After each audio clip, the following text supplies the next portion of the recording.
A completely black frame with no visible content or imagery. All right, we're about ready to get started. Thank you guys for being so well behaved. We appreciate that, and I think you're going to have a real treat. You are in the Tent of Many Voices, and this is part of the National Park Service coming to your community area. In this tent, we let people from all tribes, all nations, anybody who wants to come and share their culture, something to do with Lewis and Clark, come and speak.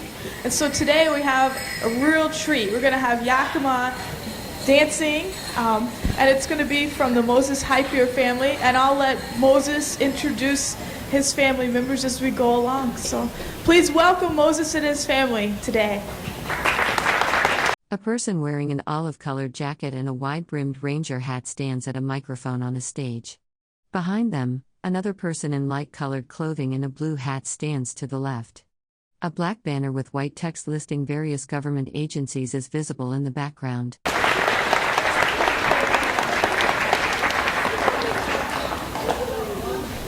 Hello, everybody. My name is Carl. My Indian name is Squalaba, so that's my Indian part of the Yakama Nation. So we have about 3 or 4 dances for you. The first one will be my nephew. His name is DJ Spencer. He's going to perform 2 dances for you. He's going to do the first one as a grass dancer. The grass dancer originally came back from the Omaha tribe back in Nebraska. So this dance is really what starts off the powwows long time ago. The dancer dances the grass down, and the outfit he wears is signifying the honor of the grass that sways back and forth in the wind. So we timed ourselves a little bit, but we got behind a little bit, so I want to go right into his dancing. So this is DJ Spencer with the grass dance. The 2 CDs that we had was one. A person wearing a red and yellow outfit with a feathered headpiece stands on a stage near a vertical pole or post. Another person in similar regalia stands to the left holding a microphone. From Skimitsin, and the other one is called From Mountain Soul. So the first song is from Skimitsin. Hopefully we'll get it right. It'll be the grass dance song.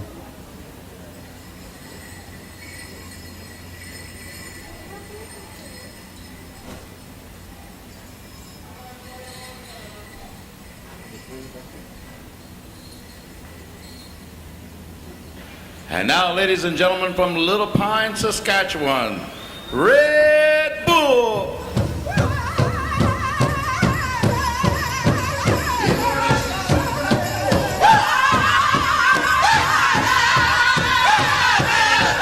If you look at the dance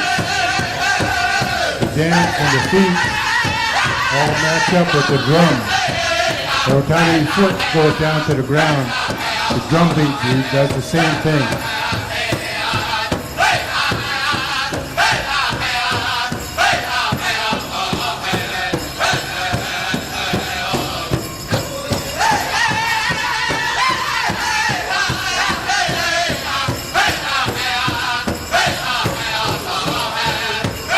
A person wearing red and yellow regalia with feathers and a beaded vest stands against a plain gray background, gesturing while speaking.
person wearing a red and yellow outfit with a feathered headdress stands on a stage next to a podium.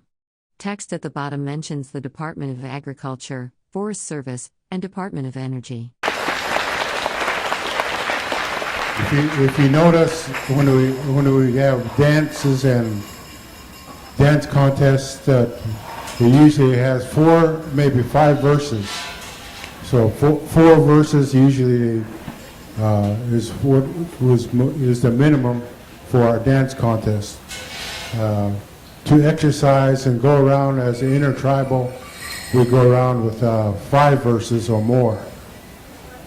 So my daughter. A person wearing a feathered headpiece and regalia with red and white stripes stands against a dark backdrop with partial text visible about the Department of Agriculture, Forest Service, and Department of Education. She'll introduce herself and the type of style of dancing she's going to do, and she'll talk a little bit about her crowns and the achievements she did while she was running as a young girl, starting with her first crown. Here's my daughter, Starla. Ituk te wegwa, naika isleo Starla Moses Hyipeer, naika ishawa ishleo. Wamhopa, ku wamieta. Good day, everyone. My name is Starla Moses Hyipeer. My Indian names are Wahopam and Wamieta. And you can see my mom. She's putting my crowns up. These are the titles that I've earned throughout my years. My first one was Veterans Day Junior Queen, and that was, seems like a long time ago. I think I was about 10 years old, and when I turned 13, I earned the Junior Miss Yakama Nation for our Treaty Day Powwow. National Indian Days is the celebration of the return of Pato. If you know the mountains, there's one, we call it Pato, it's called Mount Adams.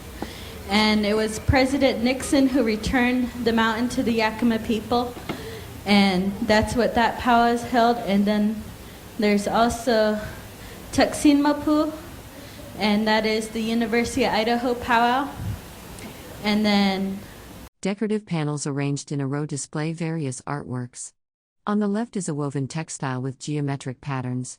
The center features a red semicircular design with a central emblem and radiating lines.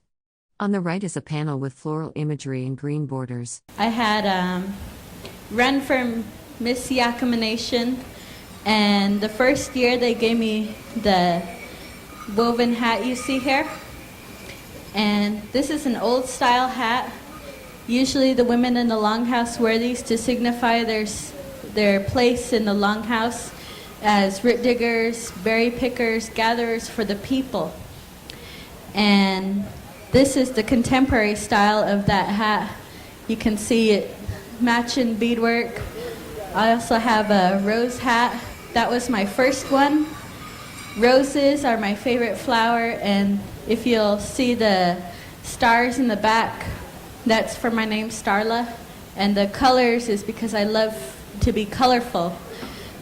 A person wearing glasses and a light-colored puffy jacket holds up a white cloth item decorated with a red flower and green leaves. And the last one is the Yakama Nation title, and that is for our treaty days. We have celebrated 150 years of sovereignty, and we will be doing it again this June. June 9th, around June 9th, this weekend is when we usually have the powwow. And that is the Miss Yakama Nation title. And you'll see this is the traditional outfit of the northern style. This is about 2-3 pounds of beads. The individual beads all together, 3 pounds. And then you have the buckskin, and then you have the necklace, which this one I made. It took about 5 days. And you have the furs, and then the shawl and the fan. And this is the northern style women's traditional.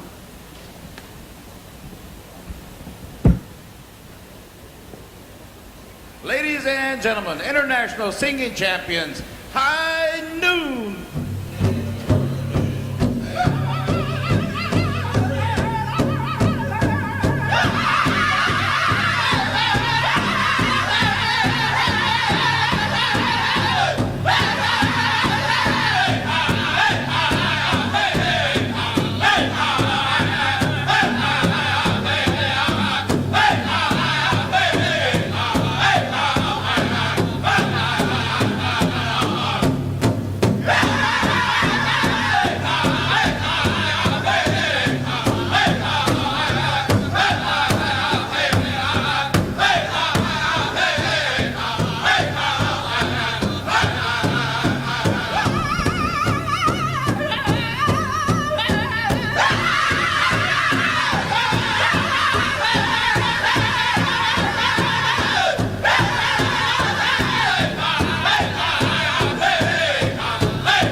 A person stands on a stage wearing a blue headband, a cream-colored fringed garment with blue and red panels, and holds a staff.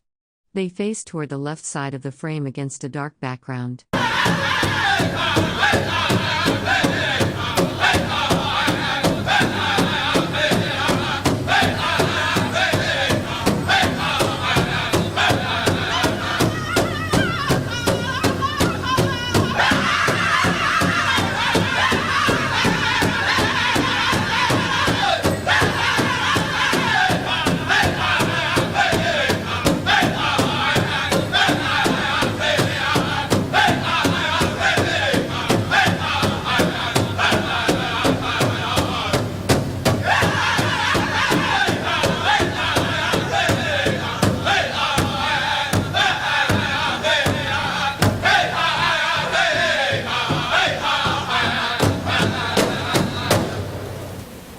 Okay, give her a hand. A person wearing a striped blanket with red, white, green, and yellow bands stands on stage. Behind them hangs a blue and white fringed garment. A projection screen displays text about various U.S. departments.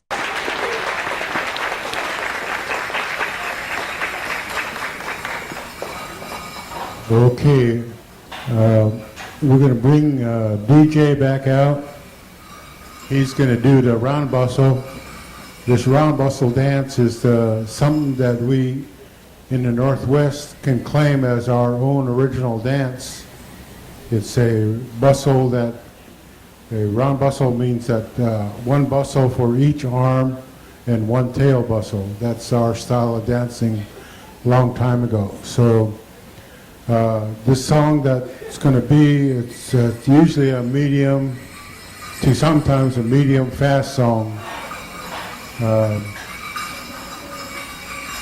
My family, and including my nephew, we've been dancing probably for the last 20 years or 22 years. And myself, I've been dancing for 30 years before I became disabled.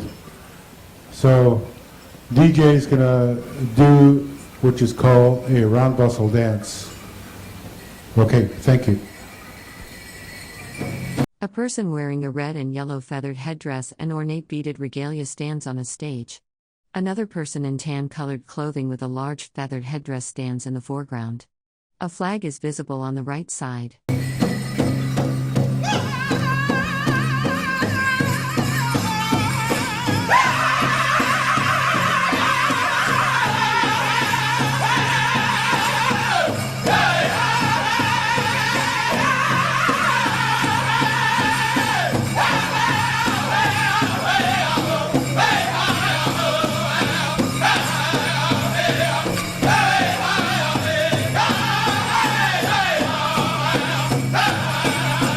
A person wearing red and yellow regalia with yellow flowers or decorative elements stands holding a white pole or staff.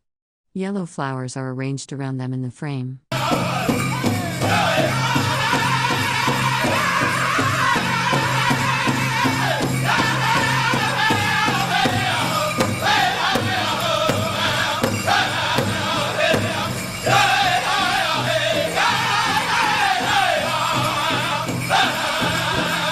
Sometimes when you watch the dancers, they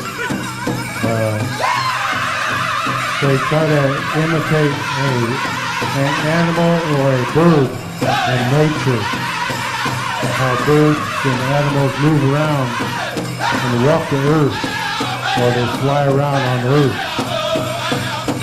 So sometimes you see how an animal bobs his head, whether it's a chicken or an eagle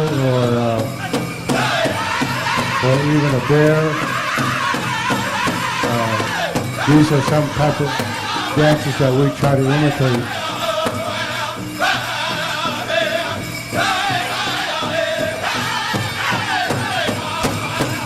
The outfits, sometimes they are beaded, sometimes they are cloth outfits. The beaded outfits usually take about 2 to 3 years. Cloth outfits today take anywhere from 3 to 4 months. So there's a lot of work into these type of outfits. feather work that you see that made right there, sometimes it take 30 days, and sometimes it takes about 3 or 4 months to feather work. If you look at the top of his head, as they call a roach, comes from a porcupine. A roach sometimes can take about 3 months or 4 months.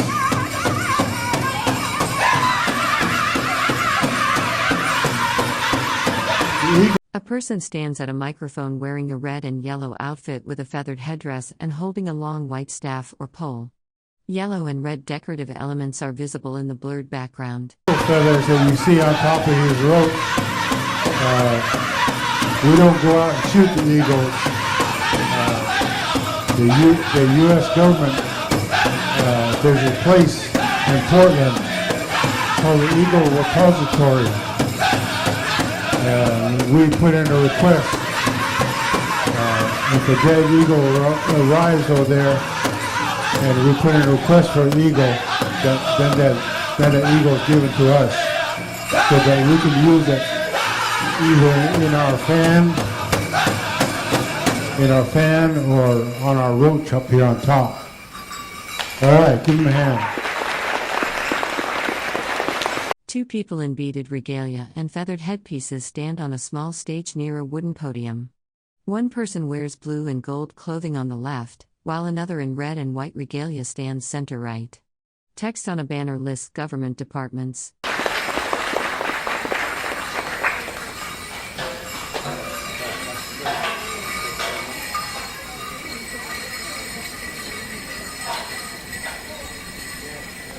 The next dancer coming up is Carl Jr., and he will be doing the men's prairie chicken. It's came from the Crow, and it's traveled its way into Canada and southern areas. And he is also a champion fancy dancer, but he will not. A person in a blue beaded vest and feathered headpiece stands on stage facing another person in white and red regalia. Behind them, a decorated figure stands near a display listing various government departments and agencies. We're doing that today. So, Carl Jr. in the prairie chicken.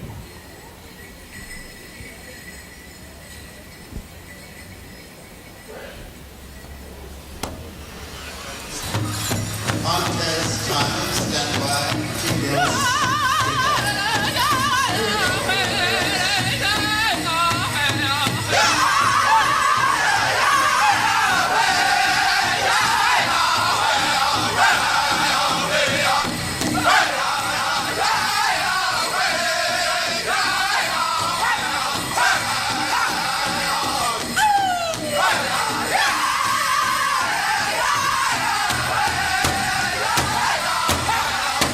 A person wearing a yellow and red patterned shirt sits at what appears to be an indoor venue.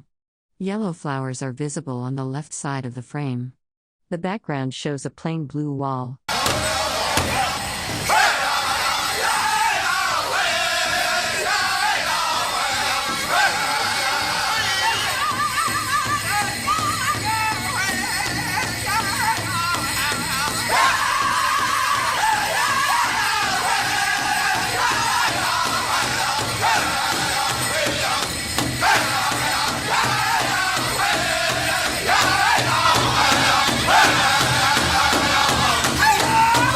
A person wears bright yellow-green regalia with red and orange accents and a beaded breastplate, standing against a blurred gray background.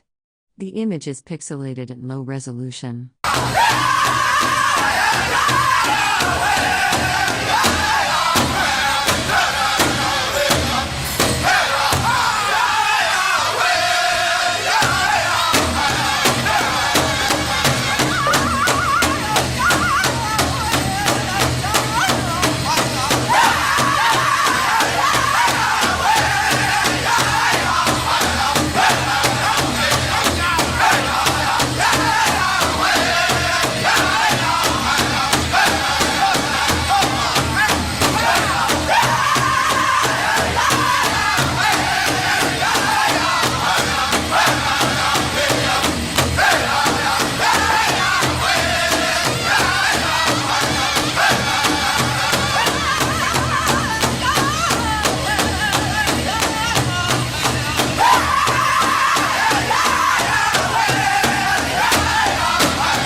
person wearing a yellow-green vest, feathered headdress, and decorative regalia stands on a stage holding a fan. An American flag is visible on the left, and a projection screen is behind them.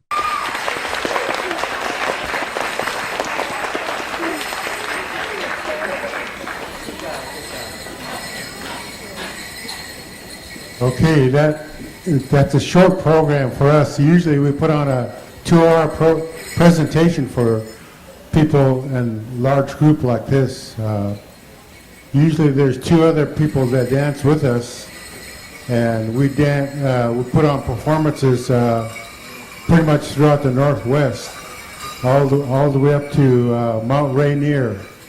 And all of us pretty much stick together, and we all pretty much dance throughout powwows throughout the United States.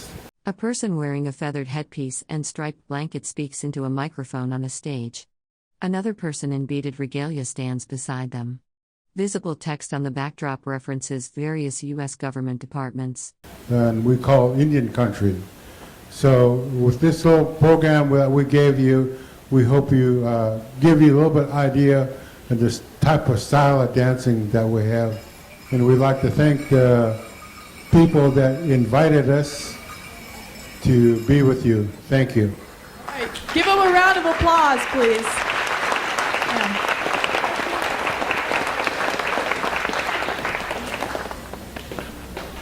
My husband usually allows me to speak, but today he's not. I know it's a short program, but I wanted to thank all of you and to let you know that this is just part of how we are. We still dress modern now. This is just trying to keep our culture alive. This is only part of it. There's the religious part too that we don't have time to explain, but we're just trying to share a little bit with you. And I thank you for allowing me to share my family with you. Thank you. You're a good audience. Let's thank the Moses Hyipeer family once more.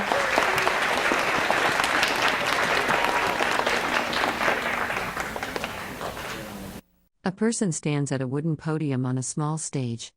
The background is dark. The podium appears to be the main focal point of this indoor presentation space.